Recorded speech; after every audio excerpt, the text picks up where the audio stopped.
Hello, people of Earth. In today's show, a threatened species strategy is under review. 3 massive new clean energy projects start their environmental assessments, and New South Wales gets tougher on plastics. I'm Franziska Curran, and this is Earthed, a short weekly podcast on what's happening in climate, nature, and sustainability around Australia, and what it means for your work and your community. And I'm Murray Griffin. And remember, if you want to dig deeper and find the links to everything we mention in this episode, head to earthed.au. That's earthed.au and sign up for our free newsletter. Plus, if you head to that site, you can also find out about ways to support our work. First up, a pop quiz. In which state would you find these threatened species? The red handfish, the king billy pine, the giant freshwater crayfish, and the lemon beauty head's daisy. Not sure? Let's make it a bit easier.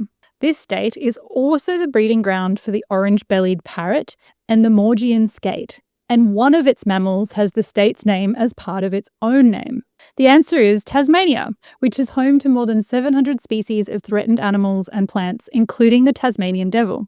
The state government has just issued a new discussion paper as part of plans to update its threatened species strategy, which is more than 25 years old. The new draft strategy proposes a vision for the state of a future where Tasmania's species are resilient and thriving, ensuring a legacy of rich biodiversity for generations to come. And Franziska, before we go on, I understand you're a bit of an expert on the red handfish. I am absolutely not an expert. One of my friends loves them and gave us a presentation on them, and they are so cute. They are adorable. Everyone Google them now. Yes, they look wonderful. Staying in Tasmania, the state government is consulting on the design of a proposed renewable energy community benefit scheme. The scheme will coordinate the delivery of benefits to regional communities that are hosting renewable energy infrastructure in the state. The government is also updating its existing guideline for community engagement, benefit sharing, and local procurement. In other Tasmanian news, the state government has just released a report on the findings of its consultation for a new state agricultural strategy.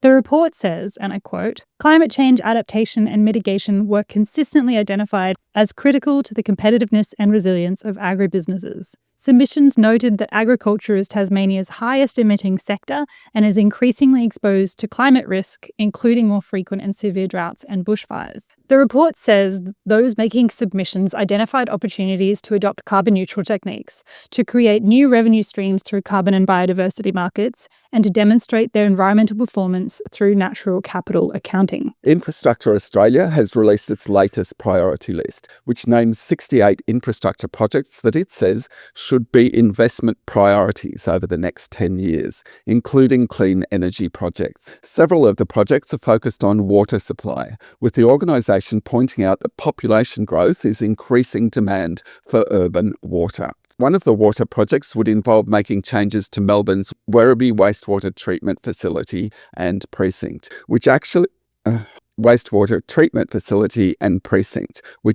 includes an internationally important wetland. The changes would allow much more of Werribee's water to be treated to a high standard, so it can be used for irrigated agriculture.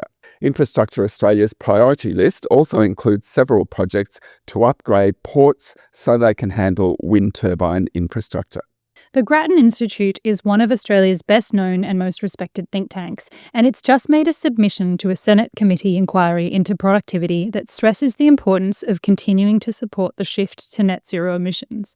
According to the Institute, restructuring the economy to emit less carbon is a goal and opportunity to modernise our industrial base. The Grattan Institute is also pretty blunt in its criticisms of Australia's petroleum resource rent tax, known as the PRRT, which is supposed to make sure big gas and oil companies pay enough tax to Australians for the gas and oil they extract. The Grattan Institute says that despite the extraordinary profitability of fossil fuel extractors, government revenue from fossil fuels is relatively small. The Grattan Institute isn't the only one criticising the PRRT for not taxing gas and oil companies enough. In the Senate, Independent Senator David Pocock last week tried to get support to launch a Senate committee inquiry into the PRRT. He even proposed a catchy name for the inquiry in the form of a question: why gas companies pay less for offshore LNG than Australians pay in beer excise. The inquiry would have looked at why the PRRT regime raises little revenue from LNG companies, and it would have examined tax regimes in Norway and Qatar that raise much more. It would also have examined what could be done with the additional revenue generated by increasing the amount of tax paid by the offshore LNG industry. But Senator Pocock didn't get enough support in the Senate for the inquiry to proceed. Meanwhile, David Pocock isn't the only one who had a proposal knocked back by the Senate. One Nation Senator Sean Bell sought an inquiry into Australia withdrawing from the Paris Agreement. The inquiry would have investigated the required legal and procedural steps, and it would also inquire into what Senator Bell claimed would be the positive impacts of withdrawal from the agreement. But his proposal was roundly rejected, 35 senators rejecting the proposal and only 4 supporting it. New Nationals leader Matt Canavan has introduced into the Senate a prime agricultural land protection bill. It duplicates a private member's bill introduced into the House of Representatives earlier this month by Nationals MP Alison Penfold. The bill would ban the provision of federal funding to any entity if it would diminish the productivity of Tier 1 farmland, or if it would enable a foreign-owned corporation to control this type of land.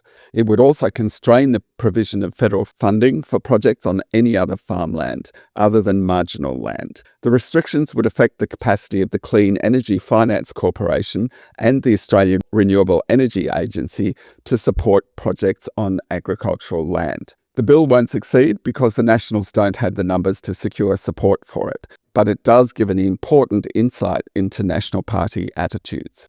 If you're looking to rent or buy an existing home, there's a development that might fairly soon make it easier for you to work out how energy efficient it is.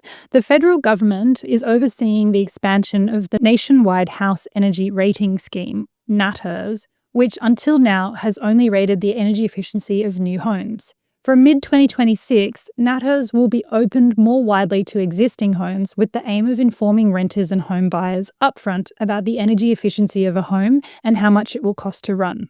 Some state governments are expected to use these ratings to underpin home energy rating disclosure schemes at the point of sale or lease. And banks might also use the ratings to work out eligibility for green home loans. The EPBC Act is Australia's federal environment law, and EPBC documentation for 2 massive renewable energy projects was released by the federal government for comment last week. The 2.7 gigawatt Whack-Whack solar farm and battery energy storage system would generate and store renewable solar energy for use by existing industry in Darwin, and potentially also for green hydrogen production. The project is being developed by a joint venture between Total Energies and Erin Group. The proponent has also made a referral for the project to the Northern Territory EPA. Meanwhile, Windlab's $3.9 billion, 1.4 gigawatt Bungaban wind farm in Queensland, which already has state government approval, would be located on cattle grazing land and would supply Rio Tinto's operations in Gladstone. Windlab says in its EPBC documentation that its project would create more than 1,000 construction jobs and contribute more than $500 million to the regional economy. Windlab also says it will go beyond compliance and ensure the project results in net gain outcomes for biodiversity values at the local level. While the Whack-Whack and Windlab projects are big, the Victorian government has started the environmental assessment for a project that's much bigger than either of them. The state government has released the environmental effects statement for Iberdrola's proposed Aurora Green offshore wind farm, which would have a generating capacity of 3 gigawatts. That's almost as large as the Whack-Whack solar farm and the Bungaban wind farm combined. The offshore wind farm would be located 25 kilometres off Victoria's Gippsland coast. It would provide enough electricity to power up to 2.25 million households and would create 1,800 construction jobs as well as 600 permanent jobs. Iberdrola Group describes itself in the documentation as a pioneer in developing the offshore wind industry across many markets, including the US, UK, and Europe. It had 2.3 gigawatts of offshore wind in operation at the end of 2024 and plans to increase its offshore wind installed capacity to 6.5 gigawatts by 2030. A bill to extend the life of the Northern Australia Infrastructure Facility, which is known as NAIF, has passed the House of Representatives. The bill bill passed after independent Zali Steggall failed to secure support for an amendment that would have prevented NAIF from funding fossil gas pipelines or facilities. Resources Minister Madeleine King said NAIF had supported multiple renewable energy and critical minerals projects and said previous changes to the NAIF Act would ensure its alignment with Australia's emissions targets. NAIF lends money for projects in northern Queensland, the Northern Territory and the north of Western Australia. You mightn't think rice husks could help a steel mill to cut its emissions, but that's not the case. Scientists from Australia's science agency, the CSIRO, and from the Indian Institute of Science have worked out a way to cut emissions from steelmaking by partially substituting coal with agricultural waste. The scientists use rice husk pellets to produce syngas that was used as a partial substitute for coal in iron ore reduction at a large-scale steelworks in India. That's important because India's steel sector is the fastest growing globally and is projected to double its capacity to 300 million tonnes by 2030. Steelmaking is also already responsible for around 12% of India's total emissions. The scientists say that if the rice husk syngas technology was adopted across India, the process could reduce the country's steel sector emissions by up to 50%. The project also has health benefits because using the rice husks would mean less open burning of agricultural waste, and the open burning of these wastes is a cause of poor air quality that in turn causes health problems. Activist group Lock the Gate has criticised the Queensland Government for approving an extension to Glencore's Hale Creek coal mine in central Queensland. The group said the decision would allow the destruction of 600 hectares of nationally significant koala habitat, and it's urged the federal government to refuse EPBC Act approval. Lock the Gate described Hale Creek as Australia's most methane-intensive open-cut coal mine, pointing out that methane is a potent greenhouse gas that causes climate change. In response, Glencore said it was committed to investigating and implementing actions to cut methane emissions from the mine. Glencore also criticised the quality of the satellite data that environmental groups have used to claim that the mine's methane emissions are much larger than the company's own estimates. If you're wondering who's right about the mine's methane emissions, it's worth noting we will fairly soon have a better idea.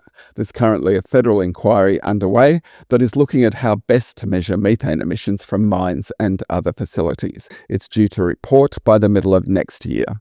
In New South Wales, an agricultural company near Moree has definitely cottoned on to the benefits of using green hydrogen as a substitute for diesel to power on-farm machinery and equipment. The New South Wales government has just given planning approval to a project in Moree that will allow a cotton farm owned by the nearby Sundown Pastoral Company to end its reliance on diesel and fertiliser produced using fossil fuels. The Good Earth Green Hydrogen and Ammonia project will be one of the first large-scale green hydrogen and ammonia production facilities in New South Wales. It will create at least 60 construction jobs and 10 permanent jobs.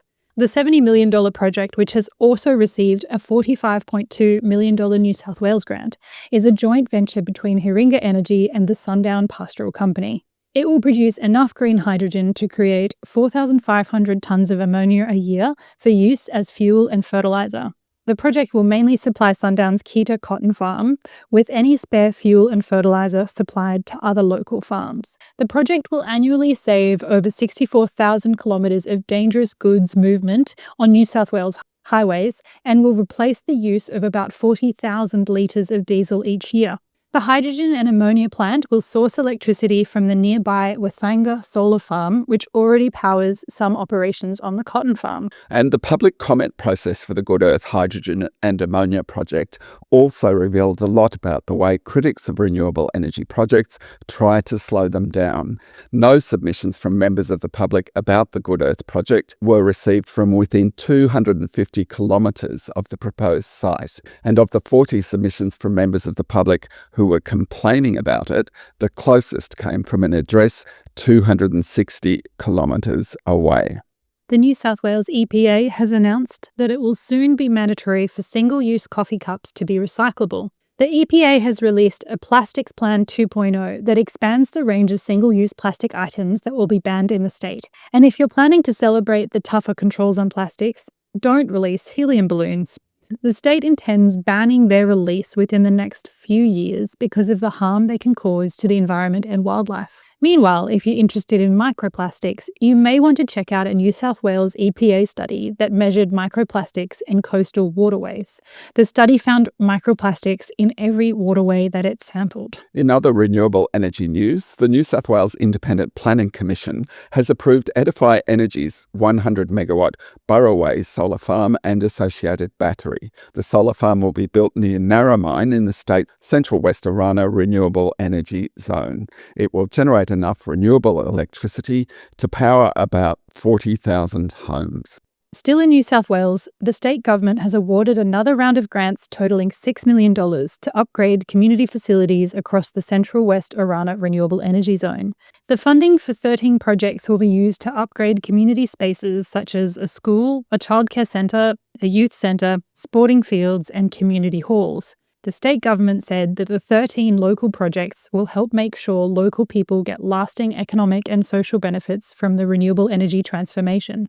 And the New South Wales government last week also hosted Renewable Energy Careers Days in Hay and Deniliquin. There are a few developments in Western Australia to keep an eye on. At the parliamentary level, 2 senior staff of the Superpower Institute think tank have given evidence to a parliamentary committee inquiry that's looking at Western Australia's role in global decarbonisation.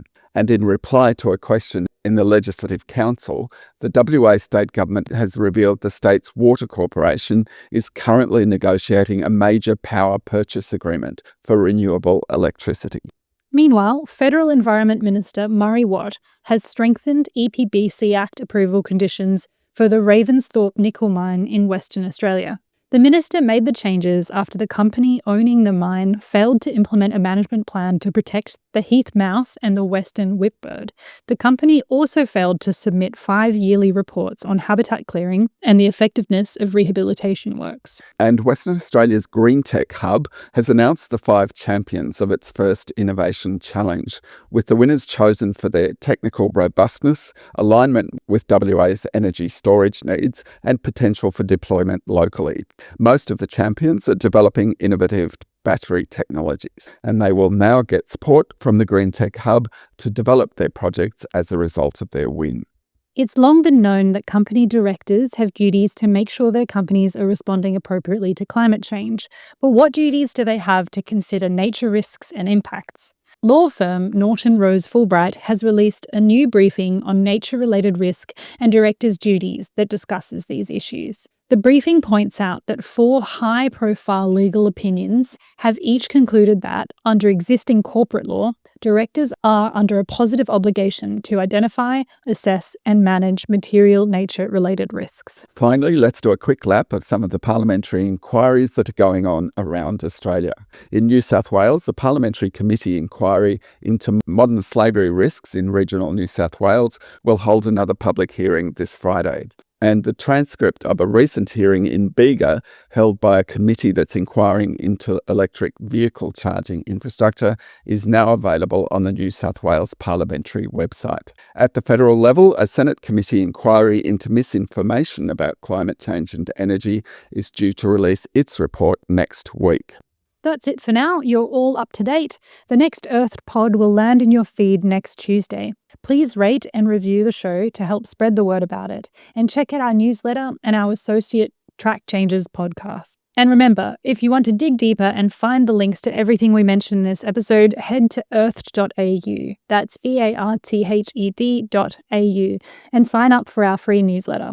Plus, if you head to that site, you can also find ways to support our work. See you next week. See you next week.